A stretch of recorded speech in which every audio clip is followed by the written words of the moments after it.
거울, 작자 미상인데 이런 시가 있습니다. 날마다 보던 거울이 나를 바라보며 말을 걸어온다. 뭐가 보이냐고, 무엇이 보고 싶어서 보느냐고, 자기가 보여주는 것은 인생의 포장지일 뿐이라고 말한다. 마치 다른 거울을 찾으라고 한다. 인생의 속살을 보여주는, 영혼의 상태를 진단하는, 보고 싶지 않은 것까지 보여주는, 있는 그대로의 나를 소개하는, 몸의 표면이 아니라 존재의 시면을 그대로 보여주는 사람 거울이다. 이는 사람을 만나면 그의 마음이 내 마음을 비춘다는 지혜자의 거울 이야기와 같다. 어떤 사람은 부끄러운 나를, 어떤 사람은 초라하고 무기력한 나를, 어떤 사람은 거칠고 쫀쫀한 나를, 어떤 사람은 비겁하고 고집스러운 나를, 다양한 종류의 마음들이 저마다 보여주는 나의 조각들이 쌓이면서 내가 알지도 못한 나와 마주친다. 내가 비추어진 거울이 아니라 거울에 비친 나를 교정하자.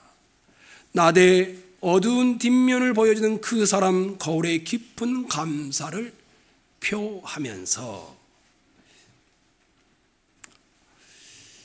벌써 2023년이 이제 이번 주와 다음 주면 끝나죠. 일주일 정도 남았죠. 아마 여기 계신 분들은 여러분의 몸의 모습을 거울에 다 비춰보고 또 머리도 빗고 샤워도 하고 다 오셨을 것인데, 지나온 1년을 여러분의 영혼의 거울에 비추어서 한 해를 정리하고 있을까요? 영혼의 거울이 있기는 한데 연말 모임들이 많고 또 바쁘다 보니 몸의 포장지만 비추어지는 이 거울만 비치면서 연말을 맞이하고 있지는 않은지요? 저는 오늘 여러분과 함께 우리의 영혼의 거울을 비추는 이야기를 잠시 나누려고 합니다.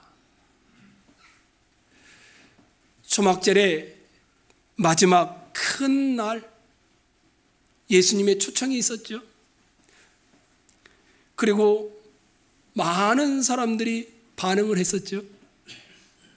믿는 사람도 있었고 조용하게 거절한 사람도 있었고 예수님을 죽이려고 하는 사람들도 있었습니다. 이제 초막절의 모든 일들이 다 끝났습니다. 초막이 거두어지고 여러 사람들이 각각 다 집으로 돌아갑니다. 그런데 예수님은 집으로 가지 않고 감난산으로 가십니다. 밤새 기도하시고는 그 다음 날 동이틀 무렵에 이른 아침에 성전의 문이 열리자마자 예수님께서 성전에 오십니다. 예수님만 온 것이 아니었습니다. 백성들도 그 시간대에 성전에 나와 예수님은 가르치는 자로, 백성들은 가르침을 받는 자로 하나님 나라의 복음을 듣고 이야기 나눕니다. 참 아름다운 광경이죠.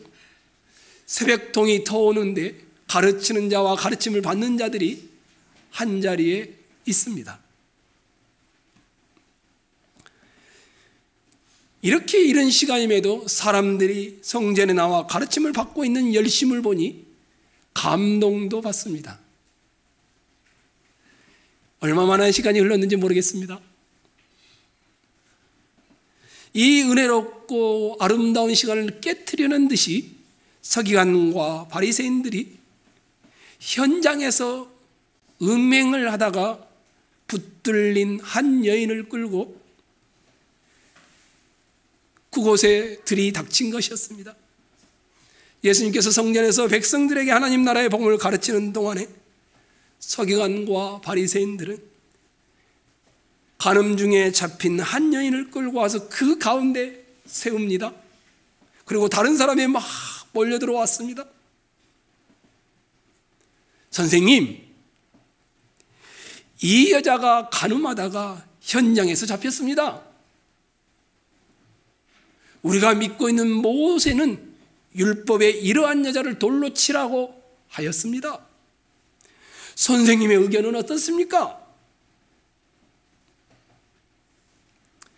서기관들과 바리새인들은 실제로 간음한 여자를 어떻게 해야 할지 율법의 처벌을 익히 잘 알고 있습니다. 그러나 그들은 질문을 선생님께 한 겁니다. 사도 요한은 요한복음 8장을 쓰면서 그들의 동기와 목적을 이렇게 설명을 합니다. 그들이 이렇게 말하면 6절이죠.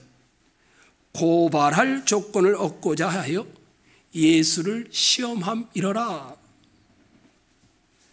저들은 예수님을 시험하여 고소하고 제거하기 위해서 이런 질문을 던진 것이었습니다. 외관상으로는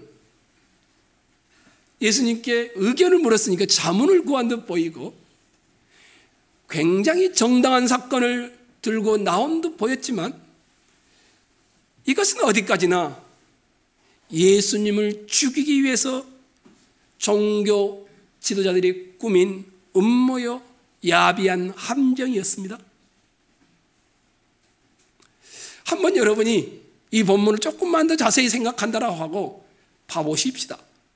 결혼한 남자와 결혼한 여자가 탈선을 했다고 합시다. 남녀가 불륜을 범하는 현장을 목격한다거나 덮치는 것은 쉬운 일이 아니지요. 지금이나 옛날이나 허술하게 방문을 다 열어놓고 내가 이런 짓을 하고 있습니다 라고 그런 짓을 하는 사람은 없습니다. 이런 점에서 보면 여자를 간음 현장에서 잡았다라는 바리새인들의 말은 무언가 석연치 않은 구석이 있습니다. 서로 간음하는 현장이 발각되었다라고 합시다. 재판에 붙일 정도로 확실한 증거를 잡고 증인을 확보하기란 쉽지 않습니다. 이런 유형의 범죄는 들킨 사람이 도망가면 끝납니다. 아니 잡혔더라도 재판에서 나는 그런 적이 없다라고 발뺌을 해버리면 증인이 없는 한에는 할 말이 없습니다. 오늘날처럼 비디오 카메라가 있거나 CCTV를 통해서 영상을 증거로 댈 만한 그런 시대가 아니지 않습니까? 더욱이 예수님 당시의 유대율법은 철저한 증인과 증거를 확보한 범죄가 아니면 아무리 심증이 가더라도 다룰 수 없었습니다. 특히나 돌을 들어 쳐 죽여야 하는 사형에 해당하는 중죄라는 판결을 내리기 전에는 철저한 증거와 증인을 요구하는 것이었습니다. 이 여자가 물론 죄가 없다라는 말은 아닙니다. 여자의 불륜 상대인 남자가 등장하지 않습니다. 바리새인과 서기관들은 남자는 빼놓고 여자만 끌고 왔습니다. 레위기 22장 10절에는 이렇게 되어 있습니다. 남녀가 불륜을 저지르다가 발각되면 남녀 모두를 끌고 와서 공동체가 다 돌을 들어서 재판을 하고 돌을 들어 쳐 죽이도록 했습니다. 그런데 남자는 끌려오지 않았습니다. 도망갔다라고 칩시다. 그리 크지 않은 예루살렘에서 도망간다 해도 못 잡을 리가 없습니다. 아마도 저의 상상 속에서 보면 남자가 도망가도록 고의적으로 내버려 두었든지 아니면 이 남자는 바리새인과 종교 지도자들의 하수인인지도 모릅니다. 사전에 계획된 대로 남자는 도망가고 설사 잡히더라도 뒤를 봐주기로 하고 지도자들이 여자만 끌고 온 것이었습니다. 이런 생각을 하는 것이 저는 지나친 비약이나 상상이라고 생각지 않습니다. 왜냐하면 여자를 끌고 왔는데 이 서기관과 바리새인들의 목적은 여자를 돌로 재판하는 게 목적이 아닙니다. 예수님을 함정에 빠뜨리는 것이 목적인 것을 보면 분명합니다. 간음을 범한 여자를 좋게 보아줄 수 없지요. 하지만 고의적으로 여자를 이런 사건 안에 들어오게 한 남자는 더 나쁜 놈이죠. 뿐만 아니라 만약 그 남자를 배후에서 조종하는 세력이 있다라면 악당들이고 용서받을 수 없는 잔혹한 인간이죠. 이처럼 당시의 지도층은 죄 없는 예수님에게 올가미를 씌워서 죽이기 위해서 무슨 짓이든 가리지 않고 다 할 만큼 악한 자들입니다. 더더욱이 지금 이들이 예를 들고 있는 이 모세의 율법은 원래의 의도는 그게 아닙니다. 이스라엘 공동체 안에 있는 죄를 범한 자를 처벌하기 위한 그것만이 목적이 아니라는 겁니다. 이스라엘 공동체에서 죄를 제거하기 위한 목적입니다. 그러니까 음행한 여자를 돌로 치는 것이 관건이 아니라 이스라엘 공동체 사람들에게 죄가 이렇게 무서운 것이구나, 죄를 지으면 이런 형벌을 받는 것이구나 알려줌으로써 경각심을 가지게 하는 것이었습니다. 죄에 대한 경각심을 높이고 두려워하는 것을 주 목적으로 삼습니다. 그런데 만일 현장에서 음행한 여자를 데려와서 돌로 쳐 죽이는 자들이 악행을 두려워하거나 죄악을 경각심을 가지지 않고 나는 떳떳해 하면서 돌을 들어 쳐 죽인다, 그러면 율법을 잘못 해석하고 적용한 것이었습니다. 돌을 든 자가 나는 의롭고 그렇게 저 여자는 현장에서 붙잡혔으니 죽어 마땅하다고 생각하면 율법을 자기도 지키지 않는 것이 되는 겁니다. 모세의 율법이 죄를 범한 자를 어떻게 처리해야 하라고 한 내용을 이미 잘 알고 그리고 그것이 옳다라고 확신하면서도 구태여 여자를 끌고 와서 예수님 앞에 세워놨습니다. 바리새인과 서기관들의 관심은 여자에게 있지 않습니다. 예수님을 제거하고 예수님을 고소할 조건을 찾는 데 있었습니다. 이 사건을 기회 삼아 예수님을 시험하여 잘못되다는 확정을 하고 조작을 해서라도 예수님의 율법 해석이 옳지 않다는 것을 드러내고자 하는 것이었습니다. 제가 이런 질문을 해봐요. 도대체 서기관들과 바리새인들은 왜 이렇게 할까? 그 마음에 뭐가 있을까?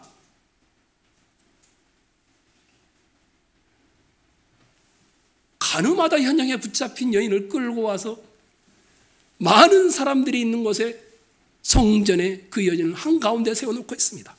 제 생각에 간음 중에 잡힌 여자를 끌고 와서 예수를 시험하는 서기관과 바리새인들에게 원래 취지인 내 안에 있는 죄악을 보라고 했던 율법을 보지 않고 나는 괜찮은 존재야, 나는 너보다는 낫지,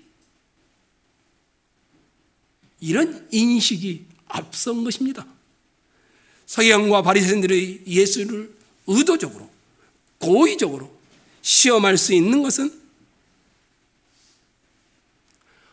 조작해서 예수님을 시험하려고 하는 것은 자신들의 생각과 행동과 판단은 항상 의롭다는데 지배를 당하고 있기 때문입니다.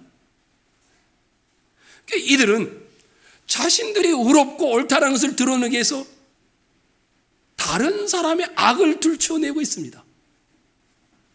이들은 가늠하다 붙잡힌 여자의 제약 앞에서 나는 그렇지 않지 의로워지고 있습니다. 다른 이의 제약을 자기의 이익을 위해 이용하고 있습니다. 자기가 옳다고 마음으로 생각하는 것 자체가 이미 병에 걸린 것입니다. 나는 너보다 낫다라는 생각은 영적 질병이 얼마나 깊은지를 보여줍니다. 나는 옳고 나는 의롭고 예수와 가늠하다 현장에서 붙잡힌 이 여인은 옳지 않고 더럽고 깨끗하지 않다라는 생각은 그들이 큰 질병에 걸려 있음을 보여줍니다. 예수님은 이런 바리새인들을 향하여서 종교 지도자를 향해서 7장에서도 말했었죠. 이들이 예수님이 안식일을 범했다라고 해서 예수님을 고소하려고 했어요. 야, 너희들은 율법이 있기 전에 있었던 할례를 안식일에 하지 않느냐? 일임에도 불구하고. 왜냐하면 그 할례가 영적 거듭남을 상징하는 것이기 때문에 안식일에 너희들이 하지 않느냐? 안식일에 병자를 회복하는 것이 원래의 율법의 회복이 아니겠느냐? 이렇게 말을 했습니다. 그러면서 예수님이 그랬죠. 너희 중에 한 사람도 율법을 지키는 자가 없다. 이들은 깜짝 놀랐습니다. 화가 날 대로 났습니다. 예수님의 가르침 때문에 한마디 말도 못했지만 속으로는 승복한 것이 아니었습니다. 그들의 마음속은 오히려 심히 불편합니다. 백성들의 마음이 예수께 기우는 것을 보고 이들은 다급하게 부하들을 성전으로 보냅니다. 잡아와라. 그런데 부하들이 빈손으로 돌아옵니다. 너희도 미혹되었느냐? 책망하면서 예수님의 가르침을 따르는 자들은 율법의 저주를 받은 자들이라고 욕을 해버립니다. 그들의 마음이 어떤지를 보여주는 것이죠. 자신의 뜻과 생각을 조금도 굽히지 않습니다. 자신의 이해와 판단과 주장을 철회할 뜻이 전혀 없습니다. 오히려 니고데모가 예수님을 변호하지 않습니까? 그랬더니 야, 갈릴리에서 선지자가 나는 경우를 보았느냐? 지역을 폄하하면서 니고데모조차도 무시해버립니다. 그들이 마음이 어떤지를 보여주는 것이죠. 사람이 정말 무섭습니다. 사람이 사람을 잡을 때는 너무나 간교하고 음흉한 수법들을 동원합니다. 인간은 정말 무서운 것은 본능적으로 늘 자기를 정당화한다는 겁니다. 자기들의 부하들과 대화하면서 저주를 퍼붓는 지도자들의 모습을 한번 봐보십시오. 야, 우리처럼 똑똑한 사람들 중에 누가 예수를 따르냐? 율법의 저주를 받은 자들이다 너희들은. 니고데모 말에 정확히 알지도 못하면서 갈릴리 지역에서는 선지자가 나올 수 없단다. 서기관과 바리새인들이 가늠하다 현장에서 붙잡힌 여자인을 가운데 세우고는 예수를 시험할 수 있었던 것은 분명합니다. 자신의 생각과 행동과 판단은 항상 옳다라는 것입니다. 이것에 지배를 당하고 있습니다. 더더욱이 자신들의 의를 드러내기 위해서 다른 사람의 악을 들추어냅니다. 가늠하다 현장에서 붙잡힌 여인을 들추어내면서 자신들은 더더욱 의로운 게 돋보여지도록 하고 있습니다. 이와 비슷한 사람이 또 있죠. 헤롯 왕입니다. 동방 박사들이 방문을 했습니다. 유대인으로 왕이라 하신 이가 어디 있느냐? 헤롯이 깜짝 놀랐습니다. 왕의 자리가 위협을 받기 때문이었습니다. 그리고는 수단과 방법을 통해 결국은 유아들을, 그 지역에 있는 유아들을 다 살해해버립니다. 왜 그랬을까요? 자신만이 왕이 되어야 하는데 다른 왕이 유대에 있다는 것은 견디지 못하는 겁니다. 마음의 질투, 시기, 불안, 두려움이 만들어낸 것이었습니다. 나보다 더 잘난 사람을 만날 때 우리는 시기하고 질투하고 그를 끌어내리고 싶은 마음들이 가득합니다. 헤롯의 마음은 여기 앉아있는 여러분과 저의 안에 숨겨져 있는 마음입니다. 서기관과 바리새인들의 자기중심적인 마음이 우리에게도 있는 것입니다. 서기관과 바리새인들을 보십시오. 종교를 이용해서라도 하나님을 마음대로 휘두르고 싶어하는 마음입니다. 내가 원하는 대로 되지 않으면 신앙마저도 멋대로 이용하고 싶어하는 마음이지요. 이 마음 깊숙한 게 뭐가 있을까요? 결국 내가 내 인생의 왕이다라는 이것이 자리하고 있기 때문입니다. 이 헤롯의 마음은 우리 안에 있습니다. 이 서기관과 바리새인들의 마음은 우리 안에 있는 것입니다. 내 인생의 선장은 나 자신이고 내 운명의 주인은 바로 자기 자신이라는 것입니다. 그래서 다른 사람보다 더 높아지고 나아지려는 자기 중심성은 내 안에 여전히 헤롯이 살아있음을 보여주는 것입니다. 오늘날도 참 우리는 많습니다. 이런 사람이 나는 너보다는 나아. 이것의 출발이 자기의 의로움입니다. 나는 최소한 그런 행동을 하지 않았어. 자기를 비추라고 주신 율법의 거울이 상대방을 비추고 상대방 악을 들추어내는 데만 사용합니다. 예수라는 거울로 자기를 비추어야 되는데 자기를 비추지 않고 다른 사람만 비추어서 20개, 30개의 거울들을 다른 사람을 향해서만 드러냅니다.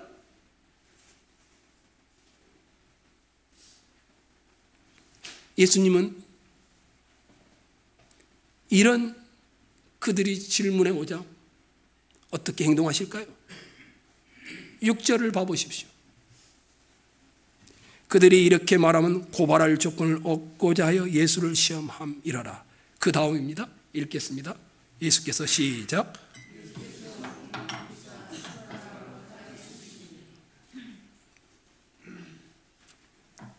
많은 말들을 하고 있어요. 이 여자가 어떻게 잡혔는지, 어떻게 했는지, 모세율법은 뭐라고 말하는지. 그런데 예수님은 왜 대답하지 않고 땅에다 글만 쓰고 계실까요?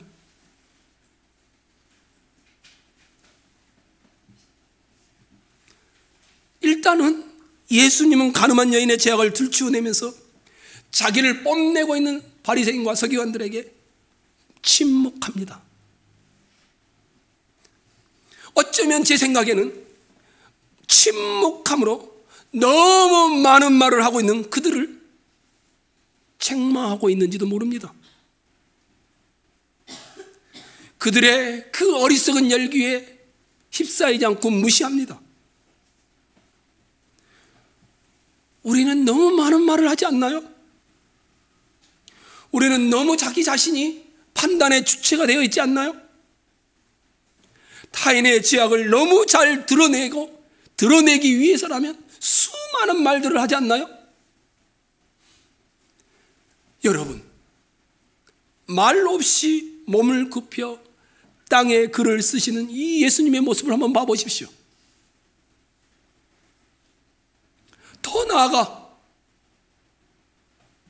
요한이라는 저자가 2번이나 언급해놨습니다. 6절에도 손가락으로 땅에 쓰시니, 8절에도 다시 몸을 굽혀 손가락으로 땅에 쓰시니. 땅바닥에 말을 하지 않고 글을 쓰시는 행동은 무엇일까요? 혹시 구약 성경에 손가락으로 글을 쓰는 행동이 나오는 것이 있나요? 하나님께서 이스라엘 백성들에게 뭘 주실 때요?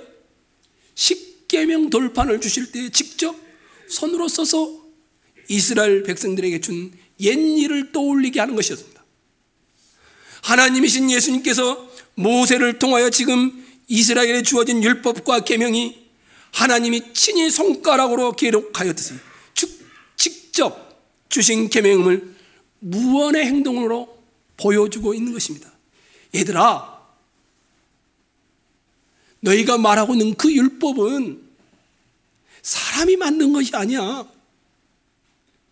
너의 감정을 따라서, 너의 상황을 따라서 함부로 이용할 수 있는 것이 아니야. 하나님께서 직접 손수 쓰신 말씀이란다. 그 말씀은 자신의 영혼을 비추는 거울이란다. 공동체의 영혼을 비추는 거울이란다. 어쩌면 땅바닥에 글을 쓴 내용은 여인을 돌로 치려는 자들의 양심을 찔러 손에서 돌을 놓고 떠나게 할 만큼 엄중한 계명이었을 것입니다. 하나님께서 이스라엘 교회에 직접 손으로 써서 주신 영광스러운 무거운 말씀인 것입니다. 예수님은 사사로운 이익을 위해 이용할 수 있는 것이 율법이 아니라는 것을 보여주고 있는 것입니다. 누군가를 모함하고 함정에 빠뜨리기 위해서 이렇게 말하지 말고 이 무거운 말씀 앞에서 침묵하고 말씀의 무게를 보라는 것이었습니다. 이 종교 지도자들이 보통 사람들인가요? 성경의 박사들입니다. 누구에게나 경건한 자로 인정받는 자들입니다. 웬만한 계명을 들여대해서는 이들이 죄를 깨닫고 인정하겠습니까? 아닙니다. 우리가 잘 아는 부자 청년 봐보십시오. 율법을 지켜야 영생을 얻는다 했더니 이렇게 말했죠. 선생님, 내가 어려서부터 다 지켰나이다.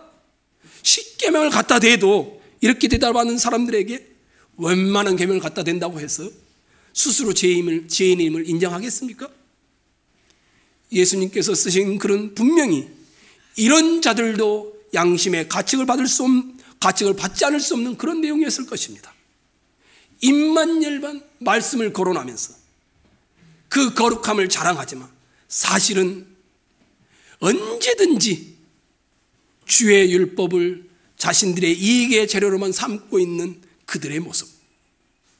말씀 앞에서 고개 숙이고 삶을 숙이는 것이 아니라 손으로 쓰신 말씀일지라도, 아무리 무게가 나가는 전능한 무한 말씀일지라도 자기의 이익과 자기의 생각과 반대가 되면 가감하게 거절해버리는 그들의 모습.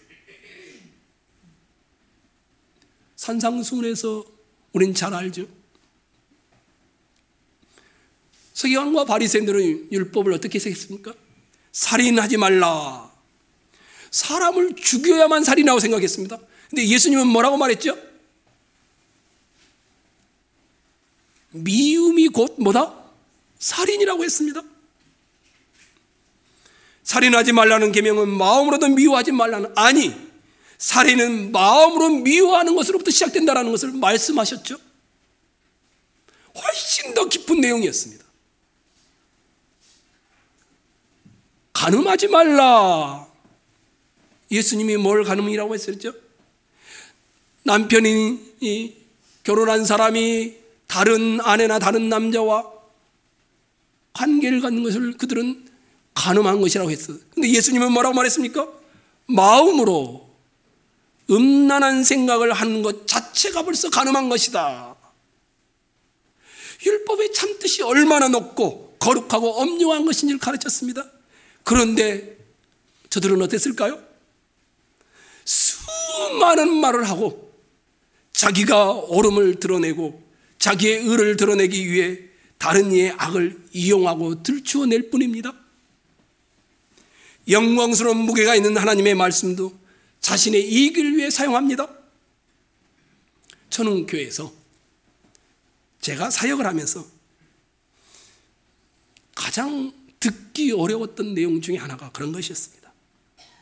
늘 성도들이 오면 다른 사람의 약점을 저에게 말을 한다는 겁니다. 다른 사람의 약점을 말하는데 그 사람을 위해서 하는 것처럼 말하지만 들추어내는 것이었습니다. 제가 제일 힘들어하는 것 중에 하나였습니다. 우리는 다 부족한데 제가 그래서 이렇게 생각을 했습니다. 말을 적게 할 수 없을까요? 말을 하되 자기 자신을 거울에 비추어서 자기의 연약함을 밝히는 말은 할 수 없을까요? 다른 이의 악을 들추어내는 말이 아닌 자기의 적나라한 모습을 들추어내는 이런 말은 하지 않으면서 제가 이렇게 연약한 존재입니다, 이렇게 말할 수 없을까요? 늘 평가를 합니다. 그리고 말을 낳고 또 다른 말을 해갑니다.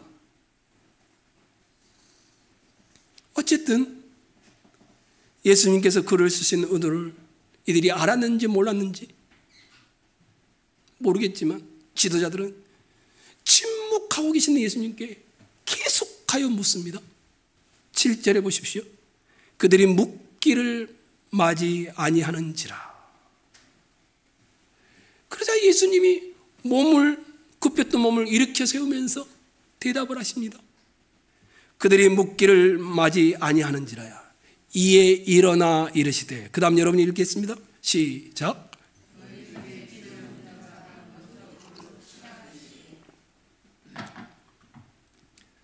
너희 중에 죄 없는 자가 먼저 돌로 치라.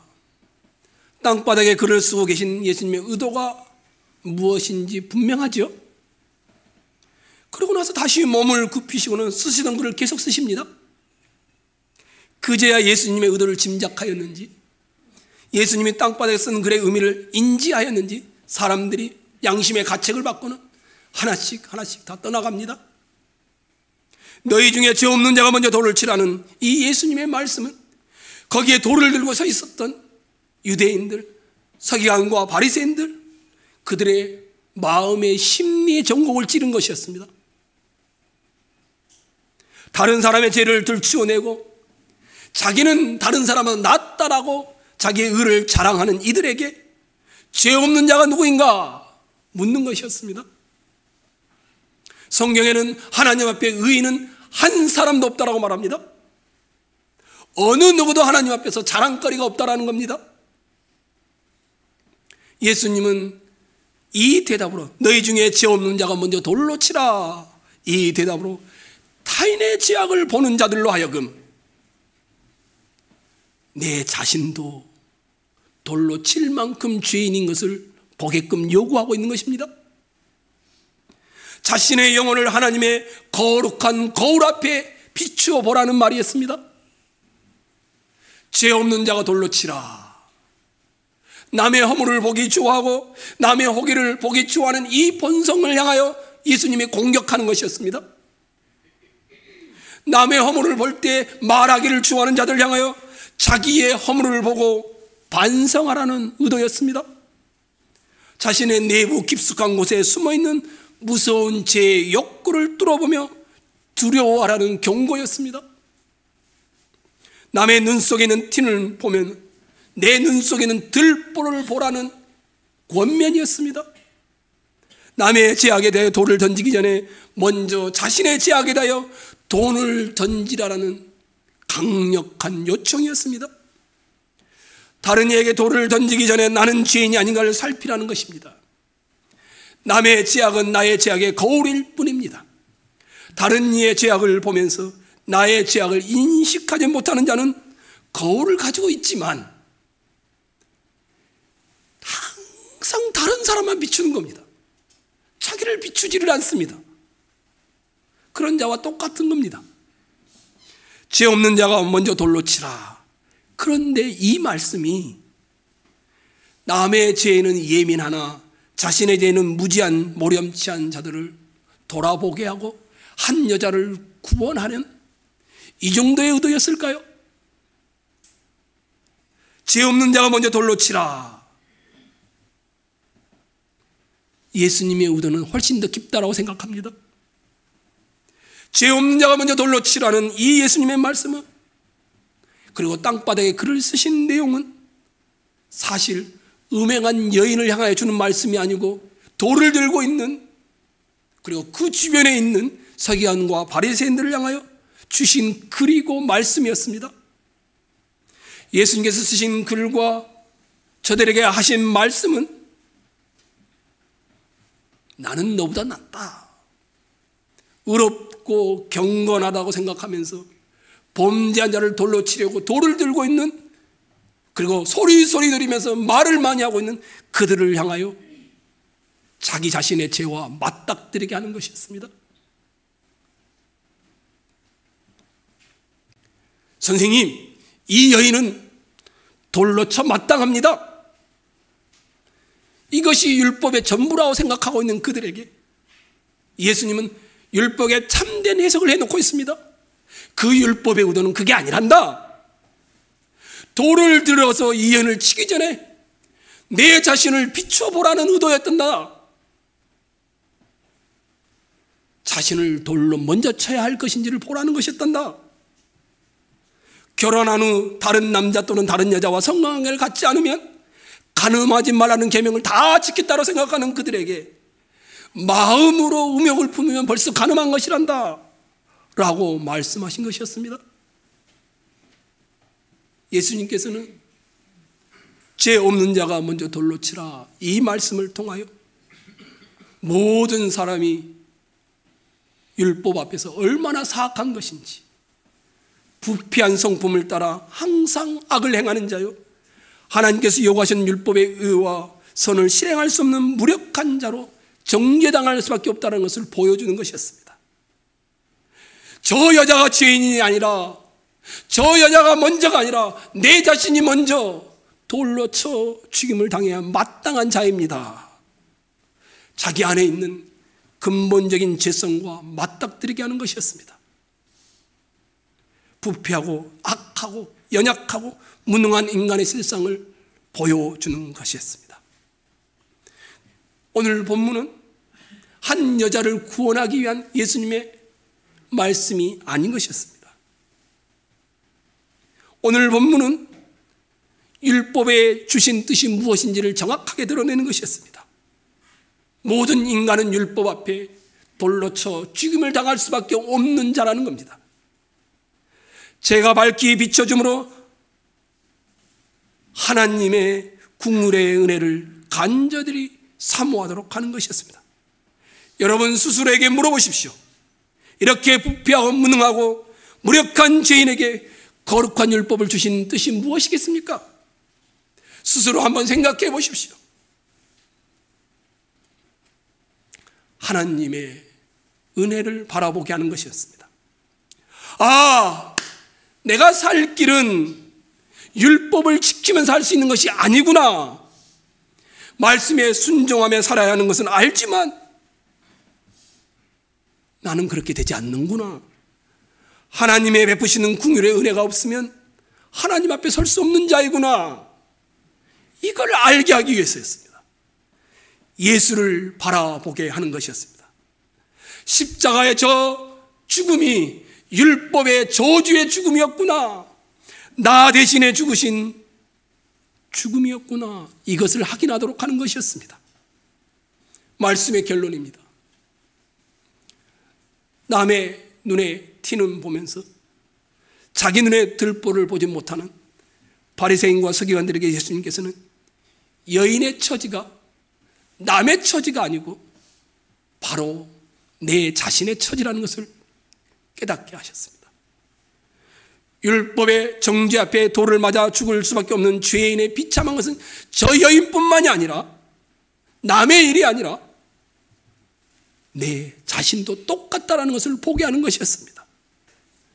양심을 찌르는 예수님의 말씀에 그들은 하나씩 그곳을 떠나갑니다. 9절에 그렇게 되어 있죠. 그들이 이 말씀을 듣고 양심의 가책을 느껴 어른으로 시작하여 젊은이까지 하나씩 나가고 오직 예수와 그 가운데 서는 여자만 남았더라. 어른부터 시작해서 나이가 많은 분부터 젊은이들까지 원래의 율법 기능을 확인하고서 자신을 영혼에 비추보니 내가 돌로 쳐 죽임을 당하여 마땅하구나 라고 하고서 물러간 것입니다. 나는 의인으로 그 여인은 몸을 더럽힌 가늠한 여인이라고 돈을 들어 정죄하고 죽이려고 했던 사람들이 아하, 나도 똑같은 죄인이구나 라고 하며 물러간 것이었습니다. 그런데 이것이 예수님이 의도한 것일까요? 나는 돌로 맞아 죽을 죄인이야. 교만하지 말아야지. 나 중심적으로 살지 않아야지. 이제 남의 죄악을 들추어내거나 남의 죄에 대해서 수군거리지 않아야지. 그만해야지. 내 자신이나 잘 돌아보아야지. 거울로 내 자신을 비춰봐야지. 그래서 그 현장에서 돌을 내려놓고 각자 집으로 가면 이것이 예수님의 의도였을까요? 아닙니다. 그 자리에서 내 의지로는 안 되는 거구나. 내가 말을 하지 않는다고 다짐을 해도, 다른 사람의 죄악을 들춰내지 않겠다고 다짐을 해도, 내가 내 자신의 의로움을 드러내지 않겠다고 굳게 결심을 해도 나는 안 되는구나. 오라, 나는 공고한 사람이로다. 이 사망의 몸에서 누가 나를 건져내라. 그리고는 예수께서 물러가는 것이 아니라 예수의 발 앞에 예수의 발을 붙잡도록 하기 위해서 주어진 말씀입니다.